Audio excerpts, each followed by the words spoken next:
여러분, 날씨가 엄청 춥습니다. 그런데 이 차가운 겨울바람보다 더 살을 내는 듯한 한파가 불어닥친 곳이 있습니다. 바로 한국GM입니다. 여러분, 혹시 회사가 망해가는 와중에 임금을 올려달라고 파업을 한다는 이야기를 들으면 어떤 생각이 드십니까? 아마 대부분은 정신 나간 것 아니냐, 배가 불렀다라고 혀를 차실 겁니다. 회사가 살아야 내 월급도 나오고 내 가족의 생계도 유지되는 것이 자본주의의 기본 원칙이니까요. 그런데 이 상식 밖의 일이 지금 2016년 대한민국에서 버젓이 벌어지고 있습니다. 더 기가 막힌 것은 무엇인지 아십니까? 노조가 머리에 붉은 띠를 두르고 투쟁가를 부르며 공장을 멈춰 세워도 진짜 자본의 주인인 외국계 본사가 그래? 그럼 우리 장사 안 해. 문 닫을게. 라고 선언해버리면 그 거대하던 노조도 하루아침에 힘을 잃고 길바닥으로 나앉게 된다는 사실입니다. 우리는 이미 8년 전 전북 군산에서 그 참혹한 광경을 목격했습니다. 수천 명의 가장이 하루아침에 실직자가 되고 한 도시의 경제가 송두리째 무너져 내리는 것을 말입니다. 그리고 지금 그 악몽이 다시 되살아나고 있습니다. 한국GM이 전국 9개 직영 정비센터를 폐쇄하겠다고 통보한 운명의 날이 코앞으로 다가왔습니다. 당장 다음 달인 2월부터 서비스 접수가 중단됩니다. 2월 15일이면 셔터가 내려갑니다. 이것은 단순한 정비소 폐업이 아닙니다. 거대한 글로벌 기업이 한국이라는 시장에서 짐을 싸서 떠나려는 이른바 철수의 강력한 신호탄일 수 있다는 분석이 쏟아지고 있습니다. 도대체 왜 이런 일이 반복되는 걸까요? 회사는 수조 원의 적자를 내고 있는데 노조는 왜 멈추지 않고 파업을 했을까요? 그리고 정부는 국민 혈세 8천억 원을 쏟아붓고도 왜 이들을 붙잡지 못하고 있을까요? 오늘 이 영상에서는 한국 자동차 산업의 뼈아픈 역사와 노조의 딜레마, 그리고 글로벌 자본의 냉혹한 논리를 낱낱이 파헤쳐 보겠습니다. 단순히 남의 얘기라고 생각하지 마십시오.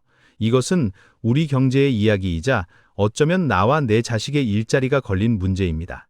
끝까지 집중해 주십시오. 지금으로부터 불과 한 달 전이었죠. 2025년 12월 한국GM 사측은 충격적인 발표를 합니다.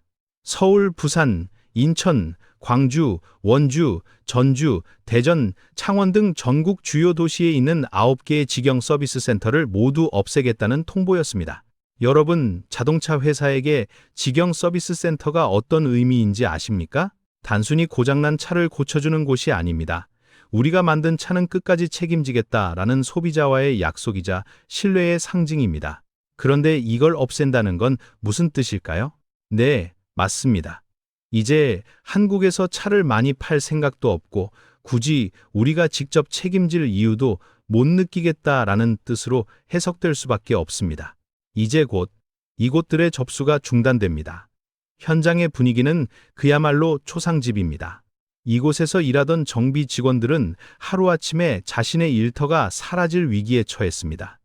회사는 이들을 다른 직무로 재배치하겠다고 하지만 평생 기름밥 먹으며 정비만 하던 기술직 분들에게 갑자기 사무직을 하라거나 전혀 다른 일을 시킨다면 그게 과연 고용 보장일까요? 사실상의 나가라는 압박, 즉 구조조정의 다른 이름일 뿐입니다. 노조는 즉각 반발했습니다. 국회 앞에서 삭발을 하고 단식을 하며 먹튀 자본 한국GM 규탄한다고 외쳤습니다. 하지만 돌아온 건 싸늘한 무관심뿐이었습니다. 예전 같으면 지역구 국회의원들이 우르르 몰려와서 지역 경제 살려내라며 목소리를 높였겠지만 이번 기자회견장은 텅 비어 있었습니다. 왜일까요? 정치인들도 아는 겁니다. 이제는 돌이킬 수 없다는 것을요. 그리고 대중의 여론이 노조에게 더 이상 호의적이지 않다는 것을 본능적으로 느끼고 있는 겁니다. 여기에 기름을 부은 사건이 하나 더 있습니다. 바로 작년 2025년 8월 24일에 통과된 이른바 노란봉투법입니다. 이 법안 기억하십니까? 노조가 불법 파업을 해도 회사가 손해배상을 청구하기 어렵게 만들고 임금 협상뿐만 아니라 회사의 경영 결정, 예를 들어 구조조정이나 공장 이전 같은 문제에 대해서도 파업을 할 수 있게 만든 법입니다. 노동계는 노동자의 권리라며 환영했지만 경영계는 기업 다 죽이는 법이라며 결사반대했었죠. 이 법이 통과되자마자 한국GM의 헥터 비자레알 사장은 의미심장한 말을 남겼습니다. 본사로부터 한국 사업장에 대한 재평가가 이뤄질 수 있다. 아주 정중한 표현이지만 그 속뜻은 무시무시합니다. 파업이 합법화되어 경영 간섭까지 들어오면 미국 본사는 한국 공장을 유지할 이유가 없다는 협박 아닌 협박이었습니다. 그리고 그 경고는 불과 4개월 만에 서비스 센터 전면 폐쇄라는 현실로 돌아왔습니다. 이것은 우연이 아닙니다. 철저하게 계산된 수순입니다. 지금 한국GM의 상황은 마치 살얼음판 위에 서 있는 거대한 코끼리와 같습니다. 발을 한 번만 잘못 디디면 그대로 차가운 물속으로 빠져버릴 운명이죠. 그런데 그 코끼리 위에서 조련사와 타고 있는 사람이 서로 네가 잘못했다며 멱살 잡고 싸우고 있는 형국입니다. 밑에 있는 얼음이 깨지는 소리는 듣지 못한 채 말입니다. 시계를 잠시 과거로 돌려보겠습니다. 역사는 반복된다고 하죠? 지금 벌어지고 있는 이 일련의 사태들이 8년 전 전라북도 군산에서 일어났던 일과 소름 끼치도록 똑같습니다. 이른바 평행이론입니다. 2018년 2월 13일 설 연휴를 딱 이틀 앞둔 날이었습니다. 온 가족이 모여 떡국 먹을 생각에 들떠있던 그 시점에 한국GM은 군산 공장 폐쇄를 전격 발표했습니다. 당시 군산 공장에는 정규직 노동자만 2,000명이 있었습니다. 협력업체 직원, 식당 아주머니, 화물차 기사님들까지 합치면 1만 명이 넘는 사람들이 이 공장 하나에 생계를 걸고 있었죠. 그런데 회사가 문을 닫겠다고 하자 이 모든 것이 한순간에 증발해버렸습니다. 군산 경제는 그야말로 박살이 났습니다. 상가들이 줄줄이 폐업하고 원룸촌은 유령 도시처럼 텅 비었습니다. 밤이 되면 거리에 불 켜진 곳을 찾기 힘들 정도였죠. 심지어 평생 자동차만 만들던 한 가장은 실직의 고통을 이기지 못하고 스스로 목숨을 끊는 비극적인 선택을 하기도 했습니다. 그렇다면 여기서 우리는 냉정하게 질문을 던져야 합니다. 도대체 군산 공장은 왜 문을 닫아야만 했을까요? 단순히 미국 본사가 나빠서일까요? 물론 본사의 책임도 큽니다. 하지만 노조는 과연 떳떳할 수 있을까요? 데이터를 한번 보겠습니다. 군산 공장의 위기는 하루아침에 온 게 아니었습니다. 이미 2012년부터 조짐이 보였습니다. 당시 군산 공장은 크루즈라는 차를 주로 만들었는데 이 물량이 해외 공장으로 빠져나가기 시작했습니다. 결정타는 2013년 쉐보레 브랜드의 유럽 철수였습니다. 군산에서 만든 차의 70%가 유럽으로 수출되었는데 그 수출길이 막혀버린 겁니다. 당연히 공장 가동률은 곤두박질 쳤습니다. 2017년에는 가동률이 20% 밑으로 떨어졌습니다. 여러분, 공장 가동률 20%가 무슨 뜻인지 아십니까? 일주일 5일 근무 중에 하루만 공장을 돌리고 4일은 놀린다는 뜻입니다. 사실상 공장이 멈춘 것이나 다름없습니다.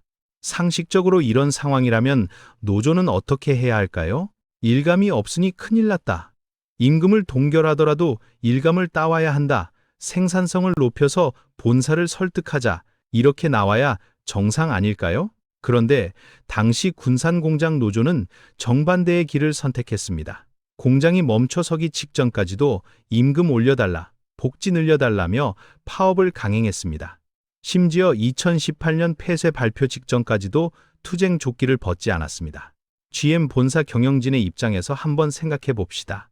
미국 디트로이트에 앉아있는 CEO가 보기에 한국 군산공장은 물건을 팔 곳도 없어서 공장이 놀고 있는데 직원들은 머리띠 두르고 돈 더 내놓으라고 파업을 하고 있습니다. 여러분이 사장이라면 그 공장에 돈을 더 투자하시겠습니까? 아니면 문을 닫으시겠습니까? 답은 너무나 명확합니다. 노조의 파업은 회사가 공장 문을 닫게 만드는 아주 좋은 명분이 되어 주었습니다. 노조 관계자는 나중에 이렇게 변명했습니다. 우리가 희생하더라도 미래 비전을 제시받는 게 중요했다. 그래서 성과급 요구도 안 하려고 했다. 하지만 이미 늦었습니다. 버스는 떠난 뒤였습니다.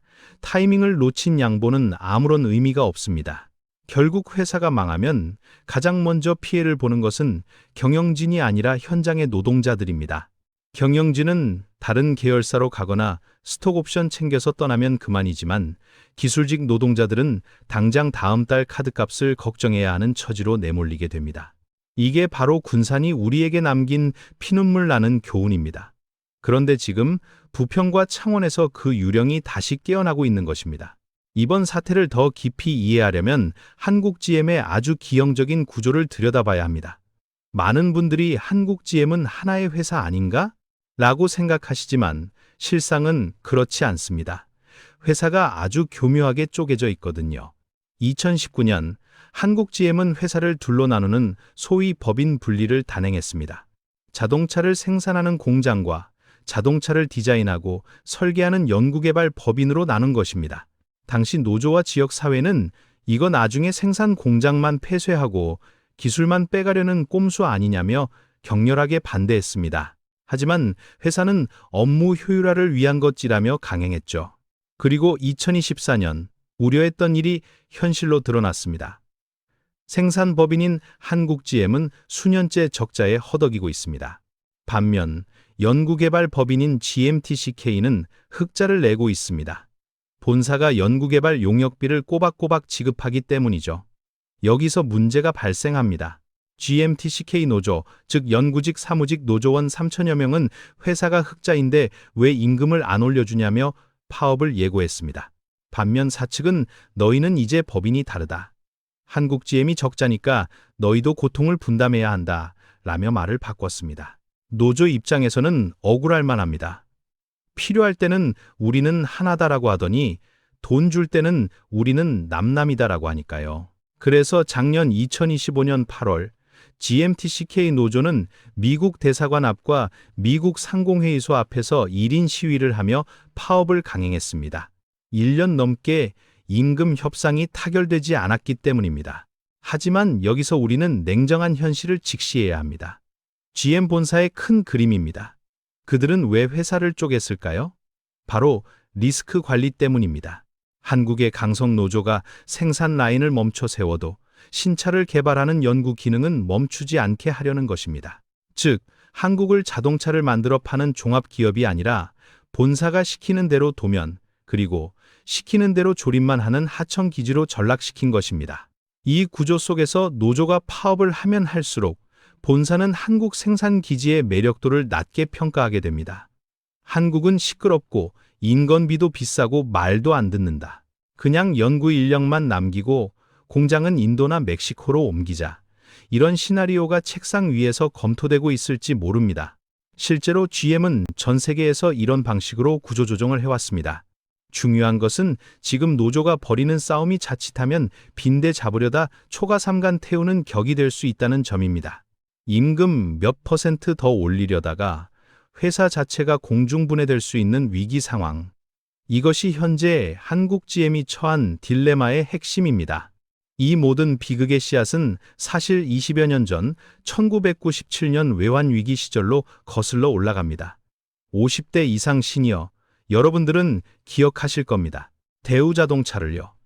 르망, 에스페로, 누비라, 마티즈, 우리 도로를 누비던 그 친숙한 차들 말입니다. 당시 대우자동차는 단순히 차를 조립만 하는 회사가 아니었습니다. 엔진부터 차체 디자인까지 독자적으로 개발할 수 있는 능력을 갖춘 전 세계의 10개국 정도밖에 없는 종합 자동차 회사였습니다. 김우중 회장의 세계 경영 기치 아래 폴란드, 우즈베키스탄 등 동유럽을 호령하던 글로벌 기업이었죠. 하지만 무리한 확장과 IMF 사태가 겹치면서 대우그룹은 공중분해되었습니다. 대우자동차는 부도 처리가 되었고 정부는 이 회사를 살리기 위해 해외 매각을 추진했습니다. 그때 나타난 것이 미국의 제너럴 모터스였습니다. 2002년 GM은 대우자동차를 인수했습니다. 얼마에 샀을까요? 단돈 4억 달러. 당시 환율로 약 5천억 원도 안 되는 돈이었습니다. 여러분, 지금 인천 부평 공장 땅값만 해도 수조 원이 넘습니다. 게다가 수십 년간 축적된 자동차 개발 기술, 전 세계 판매 네트워크까지 포함된 회사를 강남 아파트 단지 하나 값도 안 되는 돈에 넘긴 겁니다. 말 그대로 헐값 매각이었습니다. 당시 정부와 산업은행은 급했습니다. 당장 외화를 들여와야 나라가 산다는 논리에 밀려 너무나 불리한 조건으로 계약을 맺었습니다. 물론 안전장치는 있었습니다. 앞으로 15년 동안은 경영권을 유지하고 지분을 팔지 않겠다는 약속을 받아냈죠. 2002년부터 2017년까지 딱 15년입니다. 한국 정부는 이것을 GM이 한국에서 평생 사업하겠다는 약속으로 믿고 싶었겠지만 GM에게 그것은 15년만 버티고 뽕을 뽑은 뒤에 털고 나가겠다는 디데이 카운트다운이었을지도 모릅니다. 실제로 GM은 인수 직후부터 대우라는 브랜드를 지우기 시작했습니다. GM 대우로 이름을 바꿨다가 나중에는 아예 쉐보레로 바꿔버렸죠. 한국 소비자들이 사랑했던 대우의 정체성을 없애고 한국을 미국 본사의 하청 기지로 만드는 작업을 차근차근 진행했습니다. 그리고 약속했던 15년이 지난 2017년이 되자마자 귀신같이 철수설이 흘러나오기 시작했고 이듬해 군산공장이 문을 닫았습니다. 노조와 시민단체는 이를 두고 먹튀라고 비판합니다. 지난 20여 년간 GM이 한국에서 벌어들인 돈, 부동산을 팔아서 챙긴 돈, 그리고 기술을 빼간 가치를 따지면 투자금의 수십 배, 수백 배를 회수했다는 겁니다.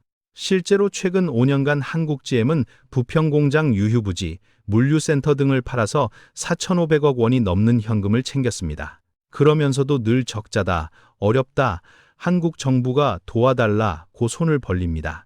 전형적인 가스라이팅 전략입니다. 이 과정에서 가장 뼈아픈 것은 우리의 소중한 자산인 완성차 개발 능력이 사라지고 있다는 점입니다. 연구법인을 분리하고 생산 물량을 줄이면서 이제 한국 GM은 독자적인 생존 능력을 상실해가고 있습니다. 이것은 단순히 일자리 몇 개가 사라지는 문제가 아닙니다. 대한민국 자동차 산업의 한 축이 무너지는 국가 경쟁력의 손실입니다. 설마 한국에서 완전히 철수하겠어? 라고 생각하시는 분들이 계실 겁니다. 하지만 GM의 글로벌 행보를 보면 그 설마가 사람 잡는다는 것을 알 수 있습니다. GM은 철저하게 수익성 논리로 움직이는 냉혈한 자본입니다. 돈이 안 되면 가차없이 자릅니다. 그 나라 대통령이 사정해도 소용없습니다. 가장 대표적인 사례가 호주의 홀덴입니다. 호주에는 160년 역사를 가진 국민 자동차 브랜드 홀덴이 있었습니다. GM이 이 회사를 인수해서 운영했죠. 호주 정부는 일자리를 지키기 위해 GM에게 수천억 원의 보조금을 퍼줬습니다. GM은 공장 유지하겠다고 약속하며 돈을 받아 챙겼습니다. 하지만 2017년 GM은 호주 공장을 폐쇄했습니다. 그리고 2020년에는 아예 홀덴 브랜드 자체를 없애버리고 호주 시장에서 철수했습니다. 호주 국민들은 배신감에 치를 떨었지만 이미 버스는 떠난 뒤였습니다. 이뿐만이 아닙니다. 인도에서는 2017년에 내수 판매를 중단하고 공장을 닫았습니다. 인도네시아에서도 2015년에 공장을 폐쇄했습니다. 태국에서도 2020년에 라용 공장을 중국 기업에 매각하고 떠났습니다. 유럽에서는 오펠과 복스올 브랜드를 팔아치우고 철수했습니다. 러시아에서도 짐을 쌌습니다. 보이십니까? 이것은 하나의 거대한 패턴입니다. 위기 조장, 정부 지원금 요구, 약속, 자산 매각, 일방적 철수. 이 사이클이 전 세계에서 반복되고 있습니다.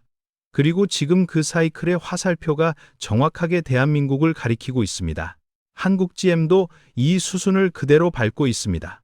2018년 군산공장 폐쇄 당시 우리 정부는 산업은행을 통해 8,100억 원이라는 천문학적인 공적 자금을 지원했습니다. 조건은 향후 10년간 한국 사업을 유지한다는 것이었습니다. 2018년부터 10년, 즉 2028년까지입니다. 그런데 GM은 이 약속을 지키는 척하면서 뒤로는 딴 주머니를 차고 있습니다. 공장 부지를 팔고 정비센터를 없애고 연구법인을 분리하고 마치 이사 가기 전에 가구들을 하나씩 중고장터에 내다 파는 집주인처럼 말입니다. 나 안 떠나, 걱정 마라고 말하면서 짐을 싸고 있는 모습, 정말 소름 끼치지 않습니까? 호주에서 홀덴이 사라질 때도 전문가들은 경고했습니다. GM을 믿지 마라. 하지만 노조와 정부는 설마 하다가 당했습니다. 지금 한국도 똑같은 전철을 밟고 있습니다.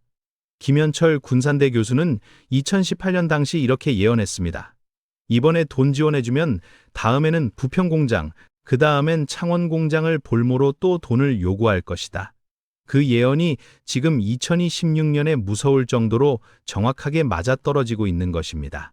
이제 남은 시간은 많지 않습니다. 2028년 5월 산업은행과 GM이 맺은 10년 경영 정상화 협약이 끝나는 시점입니다. 이때가 되면 산업은행이 가지고 있는 비토권도 사라집니다. GM이 우리 이제 한국 떠납니다. 안녕히 계세요. 라고 해도 법적으로 막을 방법이 없어지는 날입니다. 그런데 상황은 2018년보다 훨씬 더 안 좋습니다. 두 가지 거대한 악재가 겹쳤기 때문입니다. 첫째, 미국의 관세 폭탄입니다. 미국 우선주의를 내세우는 트럼프 행정부의 영향으로 미국으로 수입되는 자동차에 대해 15%에서 최대 25%의 관세를 부과하려는 움직임이 현실화되고 있습니다. 한국 GM은 생산량의 95% 이상을 수출에 의존하는 구조입니다. 내수 판매는 한 달에 1000대도 안 팔릴 정도로 처참합니다. 미국으로 보내는 수출 물량으로 근근히 버티고 있는데 여기에 25% 관세가 붙으면 가격 경쟁력은 완전히 사라집니다. 본사 입장에서는 굳이 관세 물어가며 한국에서 차를 만들 이유가 없어집니다. 미국 현지 공장을 돌리는 게 훨씬 이득이니까요. 둘째, 앞서 언급한 노란봉투법과 강성 노조 리스크입니다. 글로벌 경영진의 눈에 한국은 고비용 저효율의 파업 공화국으로 비치고 있습니다. 2016년 새해 벽두부터 정비센터 폐쇄를 두고 벌어지는 갈등은 이런 인식을 더욱 굳히고 있습니다. 이런 상황에서 2028년이 되면 어떤 일이 벌어질까요? 군산공장 폐쇄 때와는 비교도 안 될 만큼 큰 충격파가 올 수 있습니다. 부평과 창원 공장이 멈추면 직접 고용된 직원뿐만 아니라 수천 개의 협력업체, 그 가족들, 지역 상권까지 수십만 명의 생계가 위협받습니다. 특히 50대, 60대 가장들에게 이는 단순한 실직이 아닙니다. 노후 준비가 덜 된 상태에서 맞이하는 실직은 가정 경제의 파탄을 의미합니다. 재취업은 어렵고 국민연금 수령까지는 시간이 남았습니다. 극심한 스트레스로 인한 고혈압, 심뇌혈관 질환 등 건강 문제까지 덮칠 수 있습니다. 퇴직금이나 위로금을 받는다고 해도 그것으로 남은 3, 40년의 노후를 버티기엔 턱없이 부족합니다. 이것이 바로 우리가 이 문제를 단순히 노사 갈등으로만 봐선 안 되는 이유입니다. 이것은 우리 사회의 잠재적인 복지 폭탄이자 경제적 재난입니다. 노조도 이제는 전략을 바꿔야 합니다. 투쟁에서 쟁취하자는 구호는 회사가 건강할 때나 통하는 것입니다. 회사가 산소호흡기를 달고 있는데 멱살을 잡고 흔들면 결국 같이 죽자는 것밖에 안 됩니다. 파업으로 당장의 임금 몇 푼을 더 챙길 수는 있겠지만 그것이 일자리 자체의 소멸을 앞당긴다면 그것은 승리가 아니라 자멸입니다. 한국GM의 정비센터 폐쇄 예고는 우리에게 묻고 있습니다. 과연 우리는 준비되어 있는가? 우리는 이 사태를 통해 4가지 뼈아픈 교훈을 얻어야 합니다. 첫째, 외자 기업에 대한 맹신은 금물이다입니다. 경영권이 해외에 있는 회사는 언제든 떠날 수 있습니다. 그들에게 한국은 수많은 선택지 중 하나일 뿐입니다. 둘째, 노조의 투쟁 만능주의는 끝났다입니다. 회사의 경쟁력을 무시한 과도한 요구는 결국 부메랑이 되어 돌아옵니다. 황금알을 낳는 거 위에 배를 가르는 어리석음을 범해서는 안 됩니다. 셋째, 정부의 지원은 꼼꼼해야 한다입니다. 국민 혈세 8천억 원을 퍼주고도 기술 먹튀와 자산 매각을 막지 못한 무능함을 반복해서는 안 됩니다. 넷째, 개인의 생존 전략이 필요하다입니다. 회사가, 국가가 내 노후를 책임져 주지 않습니다. 한 직장, 한 기술에만 의존하는 것이 얼마나 위험한지 군산과 부평의 눈물이 말해주고 있습니다. 평소에 꾸준한 자기개발과 재테크, 건강관리를 통해 회사 밖에서도 생존할 수 있는 능력을 길러야 합니다. 지금 한국GM이라는 거대한 배가 서서히 가라앉고 있습니다. 선장과 선원은 서로 탓만하고 있고 구명정은 부족해 보입니다. 이 비극이 어떤 결말을 맺을지 우리는 두 눈 부릅뜨고 지켜봐야 합니다. 그리고 기억해야 합니다. 준비하지 않은 자에게 위기는 가장 잔인한 방식으로 찾아온다는 사실을 말입니다. 오늘 영상이 여러분의 경제적 통찰력을 넓히는 데 도움이 되셨다면 구독과 좋아요, 알림 설정 부탁드립니다. 여러분의 작은 관심이 대한민국 경제를 지키는 힘이 됩니다. 저는 더 날카롭고 깊이 있는 분석으로 다시 찾아뵙겠습니다. 감사합니다.